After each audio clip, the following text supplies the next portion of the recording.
Good afternoon, beta. So, ਅੱਜ ਦੇ ਇਸ IR spectroscopy ਦੇ lecture ਵਿੱਚ we are going to study selection rules and factors affecting vibrational frequency. ਜੋ ਅਸੀਂ ਲਾਸਟ ਲੈਕਚਰ ਸਟੱਡੀ ਕੀਤਾ ਸੀ ਉਹਦੇ ਵਿੱਚ ਅਸੀਂ ਲਾਸਟ ਟੌਪਿਕ ਕਵਰ ਕੀਤਾ ਸੀਗਾ number of fundamental modes of vibration, ਜਿਹੜਾ ਕਿ ਅਸੀਂ ਪੜ੍ਹਿਆ ਸੀਗਾ for linear molecule it is 3n-5 and for non linear molecule 3n-6 और इस दे नाल ही रिलेटेड सी number of fundamental absorption bands. So if we recall this topic तो असी पढ़िया सीगा कि number of fundamental absorption bands should be equal to number of fundamental modes of vibration, but in general the number is not equal to modes of vibration. The reason being कि कुछ cases विच absorption bands ਦਾ ਨੰਬਰ ਘੱਟ ਜਾਂਦਾ then ਦਾ expected one. ਉਸ ਦੇ ਵਿੱਚ ਇਹ ਹੁੰਦਾ ਕਿ ਕੁਛ ਐਬਜ਼ੋਰਪਸ਼ਨ ਬੈਂਡ ਜਿਹੜੇ ਵੀਕ ਹੈ they are not easy to access. ਕੁਛ ਐਬਜ਼ੋਰਪਸ਼ਨ ਬੈਂਡਸ ਜਿਹੜੇ ਨੇ ਉਹ ਆਊਟਸਾਈਡ ਹੁੰਦੇ ਆ IR ਰੀਜਨ ਦੇ, ਔਰ ਕੁਛ ਐਬਜ਼ੋਰਪਸ਼ਨ ਬੈਂਡਸ ਓਵਰਲੈਪ ਕਰ ਜਾਂਦੇ ਆ. ਸੋ ਜਿਨ੍ਹਾਂ ਕਰਕੇ ਸਾਨੂੰ ਨੰਬਰ ਆਫ ਐਬਜ਼ੋਰਪਸ਼ਨ ਬੈਂਡਸ ਘੱਟ ਨਜ਼ਰ ਆਉਂਦੇ ਆ. ਬਟ ਇਸ ਦੇ ਨਾਲ ਹੀ we can see some additional bands due to overtones, combination bands, difference bands and Fermi resonance. ठीक है. सो आप डिटेल में पढ़ चुके हैं. So now coming to selection rule. आप ऑलरेडी गल की सी कि IR स्पैक्ट्रोस्कोपी विच अगर कोई बॉन्ड पोलर कोवलेंट बॉन्ड है,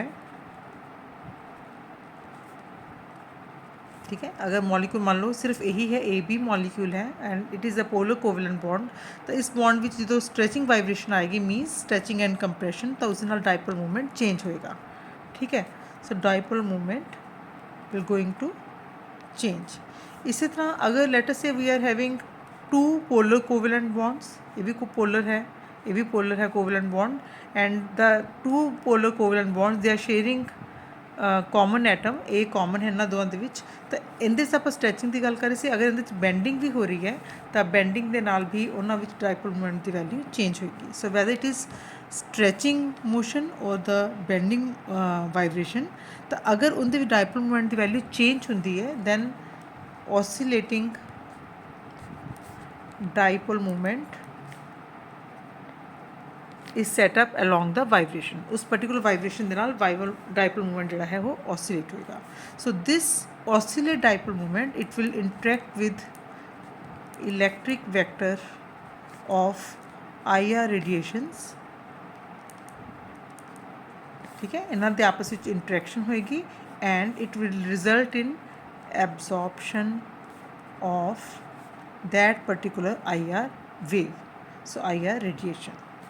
ठीक है. इट मीनस IR radiation absorb किदों होएगी जो इन्होंने दोनों के आपस में इंटरेक्शन होएगी, and the interaction is possible only when during the vibration whether it is stretching or bending oscillating dipole moment is set up in the bond or in the molecule. ठीक है. सो इसका मतलब कि है there is a particular rule which will govern कि whether IR radiation will be absorbed or not. So those vibrations in which IR radiations are absorbed, which results in absorption of IR radiation, they are called IR active vibrations, and the vibrations which do not result in absorption of IR radiations, they are called IR inactive vibrations. They are called in IR inactive vibrations or IR inactive transitions. तो इस लिए जो rule है वो की rule है कि the vibrations which are centrosymmetric, they are IR inactive. Inactive means they will not involve absorption of light. IR inactive ਹੋਣਗੇ, ਸਾਨੂੰ ਉਹਨਾਂ ਦੇ ਪੀਕਸ ਨਜ਼ਰ ਨਹੀਂ ਆਉਣਗੇ. ਸੈਂਟਰੋਸਿਮੈਟਿਕ ਦਾ ਮਤਲਬ ਕੀ ਹੈ ਕਿ ਇਸ ਤਰ੍ਹਾਂ ਦੀ ਵਾਈਬ੍ਰੇਸ਼ਨ ਜਿਸ ਦੇ ਵਿੱਚ ਮੋਲੀਕਿਊਲ ਦੇ ਵਿੱਚ ਸੈਂਟਰ ਆਫ ਸਿਮੈਟਰੀ ਜਿਹੜੀ ਹੈ ਉਹ ਮੇਨਟੇਨ ਰਹਿੰਦੀ ਹੈ. ਠੀਕ ਹੈ. ਜਿਸ ਵਾਈਬ੍ਰੇਸ਼ਨ ਵਿੱਚ molecule the centre of symmetry maintain ਰਹਿੰਦੀ ਹੈ, ਸੋ ਉਸ ਕੇਸ ਵਿੱਚ ਉਹ ਵਾਈਬ੍ਰੇਸ਼ਨ ਜਿਹੜੀ ਹੋਏਗੀ ਉਹ IR ਇਨਐਕਟਿਵ ਹੋਏਗੀ. But it must be noted that at the same time although it is IR inactive vibration but it is Raman active vibration. Raman spectra ਅਗਰ ਅਸੀਂ ਸਟੱਡੀ ਕਰਾਂਗੇ then it will be observed there, but in IR spectra we can not see this peak. ਹੁਣ Raman spectra ਕੀ ਹੈ, ਇਹ ਆਪਣੇ ਆਪ 'ਚ ਬੇਟਾ ਇੱਕ ਅਲੱਗ ਕੰਪਲੀਟ ਟੌਪਿਕ ਹੈ, ਪੂਰਾ ਚੈਪਟਰ ਹੈ, ਸੋ ਆਪਾਂ ਨਹੀਂ ਡਿਸਕਸ ਕਰਾਂਗੇ। ਸਿੰਪਲੀ ਤੁਸੀਂ ਇਹੀ ਦੇਖਣਾ ਹੈ ਕਿ ਇਹ ਆਈਆਰ ਇਨਐਕਟਿਵ ਵਾਈਬ੍ਰੇਸ਼ਨ ਜਿਹੜੀਆਂ ਨੇ they are Raman active. And ਅਗਰ ਇਸਦਾ ਅਸੀਂ ਰਿਵਰਸ ਕਰੀਏ ਕਿ the vibrations which are not centrosymmetric they will be IR active and at the same time they will be Raman inactive. So इसका मतलब की है कि IR स्पैक्ट्रोस्कोपी, IR स्पैक्ट्रा तो रमन स्पैक्ट्रा अगर ਅਸੀਂ देखिए दे कॉम्पलीमेंट ईच अदर, एक दूजे ਨੂੰ कॉम्पलीमेंट करते हैं। जो पीक्स ਇੱਥੇ नज़र नहीं आएंगे इधर नज़र आएंगियाँ और ਜਿਹੜੇ पीक्स ਇੱਥੇ ਸਾਨੂੰ नज़र नहीं आ रही वो IR ਦੇ ਵਿੱਚ नज़र आएंगियाँ। सो एग्जाम्पल ਸਾਡੇ ਕੋਲ ਹੈ ਇਸ ਦੇ ਵਿੱਚ ਕਾਰਬਨ ਡਾਈਆਕਸਾਈਡ ਮੋਲੀਕੂਲ ਦੀ, ਆਪਾਂ ਪਹਿਲਾਂ ਵੀ ਪੜ੍ਹੀ ਸੀਗੀ। ਸੋ ਨੰਬਰ ਆਫ ਐਟਮਸ 3 ਹੈ, so 3n is equal to 9 since the molecule is linear, so fundamental absorption modes of vibration they are 3n minus 5, so 9 minus 5 means 4 fundamental modes of vibrations are there। वो fundamental modes of vibration केड़े ने, one is symmetric stretching, ठीक है, symmetric stretching, ठीक है। दूसरा केड़ा होएगा एसिमेट्रिक स्ट्रैचिंग, एक बॉन्ड स्ट्रैच हो रहा है, दूसरा कंप्रेस हो रहा है। सो उस तो बाद बैंडिंग दे विच अगर आप देखिए तो सो ये एटम इधर आ रहा है, ये भी इधर आ रहा है। जो तुसी इमेजिन करके देखो कि अगर स्ट्रेट लाइन दे तीनों एटम है, अगर ये नीचे आएगा तो नैचुरली ये एटम पीछे जाएगा, ठीक है। इस नाल बैंडिंग वाइब्रेशन आएगी। और इसी तरह अगर मैं इसकी बजाय मैं ये तो है इन प्लेन इधर भी जा सकता मॉलिक्यूल, इधर भी जा सकता है, ਤਾਂ ਵੀ ਸੇਮ ਹੀ ਤੁਹਾਡੇ ਕੋਲ ਰਿਜ਼ਲਟ ਆਏਗਾ। ਤੁਸੀਂ ਟਰਾਈ ਵੀ ਕਰਕੇ ਦੇਖ ਸਕਦੇ ਹੋ, ਬਣਾ ਕੇ ਵੀ ਦੇਖ ਸਕਦੇ ਦੋ ਪੈਨਸ ਨੂੰ ਇਕੱਠਾ ਕਰਕੇ। ਔਰ ਇਸ ਤੋਂ ਬਾਅਦ ਅਗਰ ਅਸੀਂ ਇੱਕ ਹੋਰ ਟਰਾਈ ਕਰੀਏ, ਇਹ ਤਾਂ ਅਸੀਂ ਪੇਪਰ ਦੇ ਵਿੱਚ ਅਗਰ ਮੈਂ ਐਟਮਸ ਰੱਖਾਂ ਇਸ ਤਰੀਕੇ ਦੇ ਨਾਲ, ਲੈਟ ਅਸ ਸੇ ਕਿ ਆਪਣੇ ਕੋਲ ਇਹ ਐਟਮਸ ਹੈ, ਇਹ ਸੋ ਇੱਕ ਸੈਂਟਰ ਐਟਮ ਇੱਥੇ ਹੈ, ਇੱਕ ਇੱਥੇ ਹੈ, ਇੱਕ ਇਸ ਸਾਈਡ 'ਤੇ ਹੈ। ਸੋ ਇਹ ਇਸ ਤਰ੍ਹਾਂ ਹੋ ਰਿਹਾ, ਠੀਕ ਹੈ, ਜਾਂ ਇਸ ਸਾਈਡ 'ਤੇ ਕਰ ਲਓ, पर ये दोनों ही इन प्लेन बैंडिंग वाइब्रेशन है, तो दोनों का रिजल्ट सेम आएगा इन प्लेन का। हुण मैं अगर आउट ऑफ प्लेन की गल करा, आउट ऑफ प्लेन का मतलब प्लेन चो बाहर निकलेंगे एटम्स इस तरीके नाल, ठीक है। इस तरह पिछले पासे जाएंगे, है ना, behind the plane of paper, पर उस नाल भी बिल्कुल वही रिजल्ट आएगा जो इन प्लेन के आए सी, क्योंकि स्ट्रेट मॉलिक्यूल है। सो आउट ऑफ प्लेन में अगर कहा ए प्लस प्लस और ये पिछे जाएगा। सो ये दोनों ही बैंडिंग वाइब्रेशन ने। तो अदरवाइज भी अगर आप इन्होंने दोनों भी कंपेयर करिए, in plane and out plane bending vibration ये दोनों एग्जैक्टली सेम है। So they will absorb at the same frequency और वेव नंबर। एंड इस दे विच जिहड़ा वाइब्रेशन फ्रीक्वेंसी है या वेव नंबर है, न्यू बार असीं कहने दैट इज 667 सेंटीमीटर इनवर्स। अगर नहीं भी याद हो रहा तो ये कह सकते हो कि दोनों सेम एब्जॉर्प्शन शो करेंगे, इको ही पीक नज़र आएगी। So such type of vibration which will absorb radiations of the same energy और सेम फ्रीक्वेंसी और same wave number, these are called degenerate vibrations. Degenerate means of the same energy value. हुण इहदे च जिहड़ी symmetric vibration की आपां गल करिए तो जो ये इधर देखो, ये बॉन्ड पोलर है, इसकी डाइपोल मोमेंट इस साइड पे है, ये बॉन्ड भी पोलर है, डाइपोल मोमेंट इस साइड पे है। दोनों के डाइपोल मोमेंट सेम है क्योंकि कार्बन ऑक्सीजन डबल बॉन्ड दोनों साइड पे, बट क्योंकि एंगल 180 है and dipole moment is a vector quantity, तो इधरली डाइपोल मोमेंट और इधरली डाइपोल मोमेंट एक दूसरे को कैंसल कर रही है, ठीक है। सो अगर स्ट्रैच हो रहा है, ये भी स्ट्रैच हो रहा है, तो उस नाल भी डाइपोल मोमेंट जीरो आ रही है। और अगर ये कंप्रैस हो रहा है और ये भी कंप्रैस हो रहा है तो भी डाइपोल मोमेंट जीरो आ रही है। सो इसका मतलब कि डाइपोल मोमेंट में कोई भी चेंज नहीं है, पहलों भी जीरो सी, स्ट्रैचिंग वेले भी जीरो सी, कंप्रैशन वेले भी जीरो है। तो इसका मतलब कि ये जी पर्टिकुलर सिमेट्रिकल स्ट्रैचिंग वाइब्रेशन है, this is IR inactive. Obvious है ये रमन एक्टिव होएगी। बट अगर असीं एसिमेट्रिकल स्ट्रैचिंग की गल करिए, ए बॉन्ड की डाइपोल मोमेंट और इस बॉन्ड की डाइपोल मोमेंट जो ये स्ट्रैच होएगा तो इसकी डाइपोल मोमेंट वैल्यू चेंज होएगी और ये कंप्रैस होएगा, क्योंकि एसिमेट्रिकल की गल कर रहे हैं, ये कंप्रैस होएगा तो इस बॉन्ड की डाइपोल मोमेंट और इस बॉन्ड की डाइपोल मोमेंट चेंज हो जाएगी।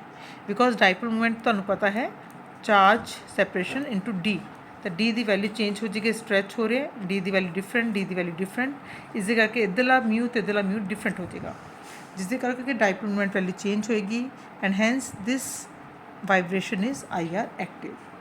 सो हालांकि there are 4 fundamental modes of vibration, 1, 2, 3 and 4, but we are getting only 2 peaks because this peak is vibration is Raman active but IR inactive. सो ये दोनों vibration ਜਿਹੜੇ same energy ਤੇ ਆਣਗੀਆਂ, ਇੱਕੋ ਹੀ peak ਆएगी और एक पीक इससे आएगी. सो ਸਾਡੇ ਕੋਲ दो ही एब्जॉर्प्शन बैंड्स आएंगे, although there are 4 and fundamental absorption modes. ठीक है. So this is about the selection rule. Then coming to another topic, that is factors affecting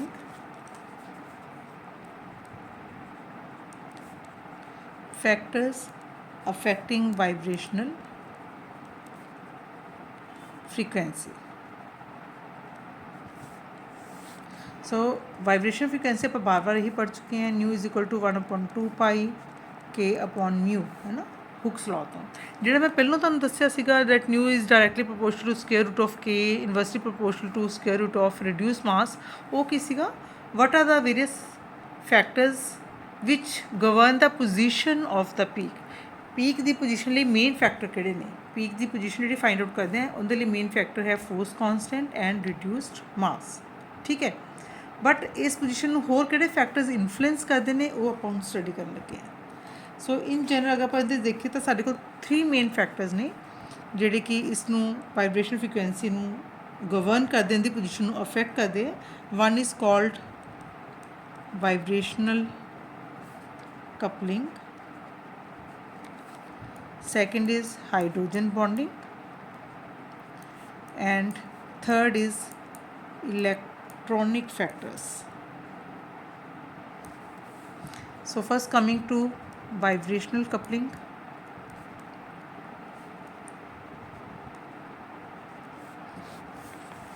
So again ਆਪਾਂ ਪੁਰਾਣੀ ਹੀ ਗੱਲ ਕਰ ਰਹੇ ਹਾਂ ਕਿ ਅਗਰ ਸਾਡੇ ਕੋਲ ਡਾਇਟੋਮਿਕ ਮੋਲੀਕਿਊਲ ਹੈ, A B type the he molecule ਹੈ, ਜਾਂ ਅਗਰ ਆਰਗੈਨਿਕ ਕੰਪਾਊਂਡਸ ਕਹੀਏ ਕਿ ਆਈਸੋਲੇਟਿਡ ਕਾਰਬਨ ਹਾਈਡਰੋਜਨ ਬੌਂਡ ਦੀ ਗੱਲ ਕਰੀਏ ਤਾਂ ਉਸ ਦੇ ਵਿੱਚ ਸਿਰਫ ਇੱਕੋ ਹੀ ਵਾਈਬ੍ਰੇਸ਼ਨ ਹੋਏਗੀ ਜਿਹੜੀ ਕਿ ਸਟ੍ਰੈਚਿੰਗ ਵਾਈਬ੍ਰੇਸ਼ਨ ਹੈ.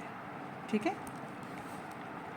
ਬਟ ਅਗਰ ਆਰਗੈਨਿਕ ਮੋਲੀਕਿਊਲ ਵਿੱਚ 2 ਕਾਰਬਨ ਹਾਈਡਰੋਜਨ ਬੌਂਡਸ ਹੈ ਹੈਵਿੰਗ ਕਾਮਨ ਕਾਰਬਨ, ਤਾਂ ਉਸ ਦੇ ਵਿੱਚ ਇਸ ਦੀ ਆਪਣੀ ਸਟ੍ਰੈਚਿੰਗ ਵਾਈਬ੍ਰੇਸ਼ਨ, ਇਸ ਦੀ ਸਟ੍ਰੈਚਿੰਗ ਵਾਈਬ੍ਰੇਸ਼ਨ ਉਹਨਾਂ ਵਿੱਚ sorry, this is not vibrational coupling, this is mechanical coupling. So this is mechanical coupling. Vibrational coupling कह सकते हो, but mainly this is mechanical coupling. So these 2 stretching vibrations of carbon hydrogen bonds having common carbon, they get coupled. ਤਾਂ ਸਾਡੇ ਕੋਲ 2 coupled ਹੋ ਕੇ ਸਾਡੇ ਕੋਲ 2 stretching vibrations ਆ ਜਾਣਗੇ. ਹੈ ਤਾਂ ਦੋਵਾਂ ਦੀ ਇੱਕ ਹੈ stretching, बट अगर आप टोटल इस यूनिट की देखिए तो साढ़े को 2 आ जाएंगे. एक तो सिमेट्रिकल स्ट्रैचिंग और दूसरी कड़ी है एसिमेट्रिकल स्ट्रैचिंग. ठीक है. So stretching vibrations of 2 bonds having a common atom, they get coupled to give 2 stretching vibrations. One is symmetrical stretching, उसी तरह एसिमेट्रिकल स्ट्रैचिंग. इस तरह अगर आप सी ਨਾਲ 3 ਐਟਮਸ ਨੇ ਤਾਂ ਇਸ ਦੇ ਵਿੱਚ ਵੀ ਸਾਡੇ ਕੋਲ 2 ਹੀ ਆ ਰਹੀਆਂ ਨੇ. ਇੱਕ ਤਾਂ ਹੈ ਸਿਮੈਟ੍ਰੀਕਲ ਜਦੋਂ ਤਿੰਨੋਂ ਸਟ੍ਰੈਚ ਹੋ ਰਹੇ ਨੇ ਜਾਂ ਤਿੰਨੋਂ ਹੀ ਕੰਪਰੈਸ ਹੋ ਰਹੇ ਨੇ, symmetrical. And then second one is asymmetrical, एक स्ट्रैच हो रहा मान लो 2 कंप्रेस हो रहे हैं. So this is asymmetrical. ਤੁਸੀਂ ਕਹੋਗੇ ਇਹ ਵੀ ਹੋ ਸਕਦਾ ਹੈ ਕਿ 2 ਸਟ੍ਰੈਚ ਹੋ ਰਹੇ ਹੋਣ, ਇੱਕ ਕੰਪਰੈਸ ਹੋ ਰਿਹਾ ਹੋਵੇ, ਤਾਂ ਉਹ ਇਸੇ ਦਾ ਹੀ ਪਾਰਟ ਹੈ. ਦੇਖੋ ਨਾ, ਅਗਰ ਇਹ ਸਟ੍ਰੈਚ ਹੋ ਰਿਹਾ ਤਾਂ ਅਗਲੀ ਵਾਰ ਇਹ ਕੰਪਰੈਸ ਹੋਏਗਾ, ਤਾਂ ਇਹ ਕੰਪਰੈਸ ਹੋਏਗਾ, ਇਹ ਦੋਨੋਂ ਸਟ੍ਰੈਚ ਹੋਣਗੇ. ਸੋ ਚਾਹੇ ਤੁਸੀਂ ਇਸ ਨੂੰ ਕਹਿ ਦਿਓ ਕਿ 1 ਸਟ੍ਰੈਚ 2 ਕੰਪਰੈਸ, ਜਾਂ ਇਸ ਨੂੰ ਕਹਿ ਦਿਓ ਕਿ 2 stretch 1 compress, one and the same thing. ठीक है. So again 2 type of stretching vibration. So naturally asymmetric stretching vibration जी है वो हायर एनर्जी से आएगी और ये कंपेरेटिवली लोअर एनर्जी से आएगी. सो ये किसी भी केस में हो सकता है. एक एटम कॉमन है, इस केस में हो सकता है, नाइट्रो ग्रुप के भी हो सकता है ना. किसी भी तुम देख सकते हो सी डबल बॉन्ड ओ, इससे फिर इतने मान लो सी डबल बॉन्ड ओ, तो इन्हों के भी हो सकता है. सो किसी भी केस के हो सकता है. ठीक है. then second factor is hydrogen bonding. So how this hydrogen bonding is going to affect vibrational frequency.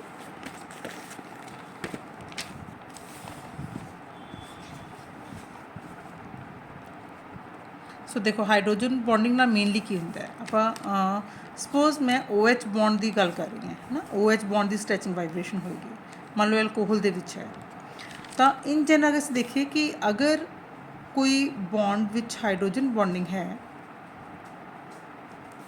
it will result in downward shift in vibrational frequency or vibrational wave number ਉਹਦੇ ਵਿੱਚ downward shift ਆ ਜਾਏਗੀ lower value ਤੋਂ ਸਾਨੂੰ ਨਜ਼ਰ ਆਏਗੀ ਉਸਦਾ reason ਕੀ ਹੈ ਜਿਵੇਂ ਮੰਨ ਲਓ OH ਦੀ ਅਗਰ ਮੈਂ ਮੰਨਾਂ ਕੋਈ ਵੀ ਵਾਈਬ੍ਰੇਸ਼ਨ ਫ੍ਰੀਕੁਐਂਸੀ ਹੈ ਲੈਟ ਅਸ ਸੇ ਨਿਊ ਬਾਰ ਹੈ ਐਲਕੋਹਲ ਦਾ ਤਾਂ ਇੱਕ ਹੋਰ ਐਲਕੋਹਲ ਮੋਲੀਕਿਊਲ ਹੈ ਨਾ ਹਾਈਡਰੋਜਨ ਬੌਂਡਿੰਗ ਹੋ ਗਈ ਤਾਂ ਉਸ ਦੇ ਨਾਲ ਇਸ ਬੌਂਡ ਨੂੰ ਕੀ ਫਰਕ ਪਿਆ ਜਿਹੜਾ ਕਿ ਪਹਿਲਾਂ ਫ੍ਰੀ ਸੀਗਾ ਹੁਣ ਹਾਈਡਰੋਜਨ ਬੌਂਡਿੰਗ ਹੈ ਸੋ ਅਗਰ ਹਾਈਡਰੋਜਨ ਬੌਂਡਿੰਗ ਇੱਧਰੋਂ ਹੋਈ ਵੀ ਹੈ ਤਾਂ ਹਾਈਡਰੋਜਨ ਜਿਹੜਾ ਹੈ ਇਸ ਸਾਈਡ 'ਤੇ ਵੀ ਸ਼ਿਫਟ ਹੋ ਗਿਆ ਹੈ ਮਤਲਬ ਇੱਧਰ ਵੀ ਅਟਰੈਕਟ ਹੋ ਗਿਆ ਸੋ ਇਸ ਦੇ ਨਾਲ ਕੀ ਹੋਏਗਾ OH ਬੌਂਡ ਜਿਹੜਾ ਹੈ ਉਹ ਵੀਕ ਹੋ ਜਾਏਗਾ ਮੋਲੀਕਿਊਲ ਦਾ ਇਸ ਮੋਲੀਕਿਊਲ ਦੀ ਗੱਲ ਕਰ ਰਹੇ ਹਾਂ ਅਸੀਂ ਇਸ ਦਾ ਬੌਂਡ ਵੀਕ ਹੋ ਜਾਏਗਾ ਤਾਂ K ਦੀ ਵੈਲਿਊ ਜਿਹੜੀ ਹੈ ਉਹ ਡਿਕਰੀਜ਼ ਹੋ ਜਾਏਗੀ फोर्स कांस्टेंट डिक्रीज़ होएगा और अगर फोर्स कांस्टेंट डिक्रीज़ होंगे तो सानू पता है वाइब्रेशनल फ्रीक्वेंसी या वाइब्रेशन वेव नंबर भी डिक्रीज़ हो जाएगा ठीक है सो हाइड्रोजन बॉन्डिंग नाल हमेशा ही वाइब्रेशन फ्रीक्वेंसी जी है वो डिक्रीज़ होती है हुण now we have two type of hydrogen bonding one is intermolecular and other is intramolecular so साडे कोल कुछ ऑब्जर्वेशनस ने पहली तो असीं कही थी कि हाइड्रोजन अगर बॉन्डिंग होंदी है it will result in decrease in vibrational frequency और vibrational wave number second is stronger the hydrogen bonding जितनी ज़्यादा स्ट्रॉन्ग होगी अगर ये बॉन्ड ज़्यादा स्ट्रॉन्ग होएगा then this hydrogen is pulled more toward this oxygen so results in weakening of this bond है ना बॉन्ड वीक हो गया K और डिक्रीज हो जाएगा वैल्यू और डिक्रीज हो गई so more decrease in the value of vibrational frequency और वेव नंबर ਹੁਣ ਹੈ ਸਾਡੇ ਕੋਲ ਕਿ ਇੰਟਰਮੋਲੀਕੂਲਰ ਇੰਟਰਾਮੋਲੀਕੂਲਰ ਦੀ ਅਸੀਂ ਗੱਲ ਕਰਦੇ ਹਾਂ ਅਗਰ ਵੀ go for intermolecular hydrogen bonding ਤਾਂ ਇਟ ਹੈਜ਼ ਬੀਨ ਸੀਨ ਕਿ ਇਸ ਦੇ ਵਿੱਚ ਜਿਹੜੇ ਪੀਕਸ ਆਉਂਦੇ ਨੇ ਸ਼ਾਰਪ ਪੀਕਸ ਨਹੀਂ ਹੁੰਦੇ ਸਾਡੇ ਕੋਲ ਬ੍ਰੌਡ ਬੈਂਡਸ ਆਉਂਦੇ ਆ ਐਂਡ ਇੰਟਰਾਮੋਲੀਕੂਲਰ ਹਾਈਡਰੋਜਨ ਬੌਂਡਿੰਗ ਦੇ ਵੀ ਸਾਡੇ ਕੋਲ ਕੰਪੈਰੀਟਿਵਲੀ ਸ਼ਾਰਪ ਪੀਕਸ ਆਉਂਦੇ ਆ ਠੀਕ ਹੈ so this is the effect of hydrogen bonding then intermolecular hydrogen bonding that is concentration dependent concentration dependent की है कि अगर मॉलिक्यूल्स का नंबर ज़्यादा है सॉल्वेंट थोड़ा पाया हुआ बेटा तो इंटरमोलिक्यूल की होंगे हाइड्रोजन बॉन्डिंग दो डिफरेंट मॉलिक्यूल्स एक मॉलिक्यूल एल्कोहल ए हो गया एक मॉलिक्यूल ए हो गया अगर सोल्यूशन कॉन्सनट्रेटेड है ना सॉल्वेंट घट है तो मॉलिक्यूल्स काफ़ी एक दूसरे क्लोज है तो इन्होंने हाइड्रोजन बॉन्डिंग ज़्यादा होएगी और जिन्नी ज़्यादा हाइड्रोजन बॉन्डिंग होएगी उन्नी ही पीक्स ज़्यादा डाउनवर्ड शिफ्ट होंगे और अगर कॉन्सेंट्रेशन ज़्यादा है तो हाइड्रोजन बॉन्डिंग ज़्यादा हो जाएगी और अगर डाइल्यूट है सोल्यूशन मीनस अगर असी सॉल्वेंट ज़्यादा पाता तो मॉलिक्यूल्स का डिस्टेंस बढ़ जाएगा because in between solvent molecules आ जाएंगे तो हाइड्रोजन बॉन्डिंग कंपैरेटिवली घट जाएगी तो उस दे नाल जिहड़ा इंपैक्ट है हाइड्रोजन बॉन्डिंग का वो सानू घट नज़र आएगा but in case of intramolecular hydrogen bonding so that is concentration independent उनके तो कॉन्सेंट्रेशन का कोई इफेक्ट नहीं आएगा क्यों नहीं आएगा जिस तरह कि अगर मान लो असी सैलीसिलिक एसिड की गल करते हैं ये सैलीसिलिक एसिड हो गया तो इंटरमोलिकुलर हाइड्रोजन बॉन्ड हो गया तो चाहे मैं सोल्यूशन कॉन्सनट्रेटेड है सैलीसिलिक एसिड का चाहे डाइल्यूट है ये तो विद इन द मॉलिक्यूल ही है तो इसके ऊपर कोई असर नहीं आना हाइड्रोजन बॉन्डिंग से so it is concentration independent ठीक है सो इस तो बाद हुण असीं एग्जाम्पल भी लै सकते हैं मैं तुहानूं एग्जाम्पल दे रही थी किसी भी मॉलिक्यूल दे विच अगर OH बॉन्ड है क्योंकि हाइड्रोजन बॉन्डिंग किसी भी हो सकती है OH बॉन्ड की हो सकती है NH बॉन्ड की हो सकती है ना FH की हो सकती है तो फ्लोरीन हाइड्रोजन बॉन्ड्स घट होंगे हैं ऑर्गेनिक कंपाउंड्स मेनली OH ते NH ते है तो OH वाला मतलब है एल्कोहल्स के हो सकती है we can have phenols than carboxylic acid के OH ग्रुप होंगे इस तरह NH किंदे विच हुंदी है अमीन्स दे विच हुंदी है सो सारे कंपाउंड भी सानू हाइड्रोजन बॉन्डिंग का इंपैक्ट जो है नज़र आता है सो मैं अगर तुहानू एल्कोहल की एग्जाम्पल लैके देवां एल्कोहल या फिनोल की तो अगर असी OH बॉन्ड जिहड़ा फ्री देखिए फ्री मतलब आइसोलेटेड हुण आइसोलेटेड तो हो ही नहीं सकता ये वाला बॉन्ड तो इट मीनस अगर एल्कोहल वेपर फेज दे विच है वेपर ਦੇ ਵਿੱਚ मतलब कि बहुत दूर दूर मॉलिक्यूल्स ਹੁੰਦੇ ਤਾਂ ਆਪਸ ਵਿੱਚ ਉਹ ਬੌਂਡਸ ਹਾਈਡਰੋਜਨ ਬੌਂਡਿੰਗ ਨਹੀਂ ਹੋਏਗੀ ਜਾਂ ਫਿਰ ਉਹ ਨੋਨ ਐਕੁਅਸ ਸੋਲਵੈਂਟ ਵਿੱਚ ਹੈ, ਨੋਨ ਪੋਲਰ ਸੋਲਵੈਂਟ ਵਿੱਚ ਹੈ। ਤਾਂ ਉਸ ਕੇਸ ਵਿੱਚ ਸਾਨੂੰ OH ਫ੍ਰੀ ਬੌਂਡ ਦੀ ਤਰ੍ਹਾਂ ਹੀ ਪੀਕ ਨਜ਼ਰ ਆਏਗੀ। So this peak is around 3650 to 3600 centimetre inverse. ਠੀਕ ਹੈ, ਬਟ ਅਗਰ ਅਸੀਂ ਇਹੀ OH ਪੀਕ ਦੇਖਦੇ ਹਾਂ ਕੰਪਾਊਂਡ ਦੀ ਜਿਹਦੇ 'ਚ ਹਾਈਡਰੋਜਨ ਬੌਂਡਿੰਗ ਹੈ ਤਾਂ ਉਸ ਕੇਸ ਦੇ ਵਿੱਚ ਇੱਕ ਤਕਰੀਬਨ ਨਜ਼ਰ ਆਉਂਦੀ ਹੈ ਸਾਨੂੰ 3350 ਤੇ। ਕਲੀਅਰ। ਸੋ ਇਟ ਮੀਨਸ ਕਿੰਨਾ ਡਿਫਰੈਂਸ ਆ ਗਿਆ ਅਗਰ ਅਸੀਂ ਵਾਟਰ ਦੇ ਵਿੱਚ ਕਰ ਰਹੇ ਹਾਂ ਤਾਂ। ਇਹ ਹੈ ਨੋਨ ਪੋਲਰ ਸੋਲਵੈਂਟ ਵਿੱਚ ਜਾਂ ਵੇਪਰ ਫੇਸ ਵਿੱਚ ਜਿੱਥੇ ਹਾਈਡਰੋਜਨ ਬੌਂਡਿੰਗ ਨਹੀਂ ਹੈ। ਇਹ ਹੈ ਵਾਟਰ ਵਿੱਚ ਜਿੱਥੇ ਹਾਈਡਰੋਜਨ ਬੌਂਡਿੰਗ ਹੈ। So you can see around 300 centimetre inverse ਦਾ डिफरेंस आ गया है, डाउनवर्ड शिफ्ट आ गई है because of hydrogen bonding. Clear है। सो अगर असी हुण गल करते हैं इंटरमोलिकुलर तो हो गई, अगर असी हुण इंट्रामोलिकुलर की गल करते हैं ये तो हो गया इंटरमोलिकुलर। इंट्रामोलिकुलर विच असी एग्जाम्पल लै सकते हैं CH2CH2OH OH। So this is glycol molecule. तो अगर असी इहदी डायग्राम 3D बनाइए, ये कार्बन कार्बन हो गया है ना, OH OH इत्थे हाइड्रोजनस हो गए जिहड़ी तुसीं गॉश ते एक्लिप्स कन्फर्मेशन बनाते सीगे। सो अगर मैं इनकी कन्फर्मेशनस बनावां अलग अलग,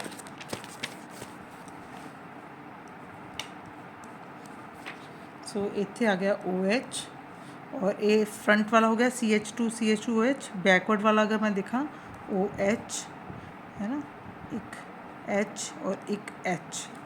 सो एक्लिप्स कन्फर्मेशन या गॉश कन्फर्मेशन तो उस हाइड्रोजन बॉन्डिंग हो जाएगी। बट अगर मैं स्टैगर्ड कन्फर्मेशन देखा जिस दोनों OH ग्रुप जस्ट ऑपोजिट है एक दूजे के,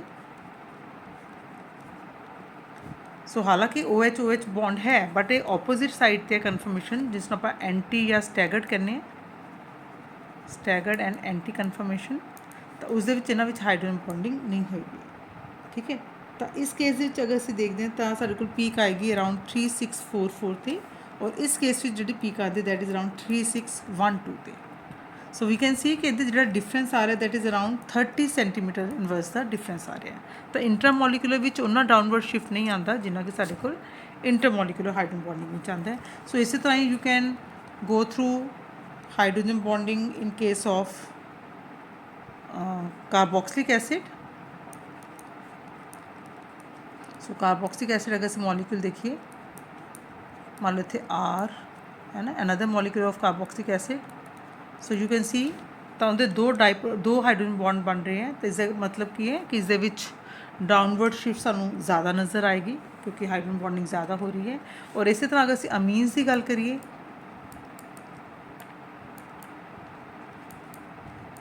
है ना, सो सेम NH अगर फ्री है तो इनका अपना कोई बॉन्ड की वाइब्रेशन फ्रीक्वेंसी होएगी। बट जो दूसरे मॉलिक्यूल के नाल हाइड्रोजन बॉन्डिंग कर रहे हैं तो हाइड्रोजन इधर भी पुल हो रहा है जिससे करके बॉन्ड वीक हो जाएगा, डाउनवर्ड शिफ्ट आएगी। बट क्योंकि nitrogen is less electronegative than oxygen तो ये इसमें अपने वाले पासे घट पुल करेगा तो ये बॉन्ड उन्ना वीक नहीं होएगा जिन्ना कि OH के केस में हो रहा सीगा। सो अमीन्स के हाइड्रोजन बॉन्डिंग का इंपैक्ट उन्ना नहीं नज़र आएगा जिन्ना कार्बोक्सिलिक एसिड आ रहा है, एल्कोहल्स या फिनोल्स आ रहे हैं। So this is about second factor, hydrogen bonding, which is affecting the vibrational frequency, and the last factor is electronic factor. So electronic effect मतलब इंडक्टिव इफेक्ट ਜਿਹੜੇ ग्रुप लगे हुए हैं उन्होंने की इफेक्ट है, इंडक्टिव इफेक्ट की है, उन्होंने रेजोनेंस इफेक्ट की है एंड सो ऑन। ठीक है, so they also play important role. So जिस तरह कि अगर आप इंडक्टिव इफेक्ट की गल करिए, सो चाहे इंडक्टिव इफेक्ट है बेटा या रेजोनेंस इफेक्ट है, मेन इन्हों का इंपैक्ट कितने आना है फोर्स कॉन्सटेंट। अगर इन्हों के नाल फोर्स कॉन्सटेंट डिक्रीज हो रहा है तो नैचुरली न्यू या न्यू बार भी डिक्रीज हो रहा है। ठीक है।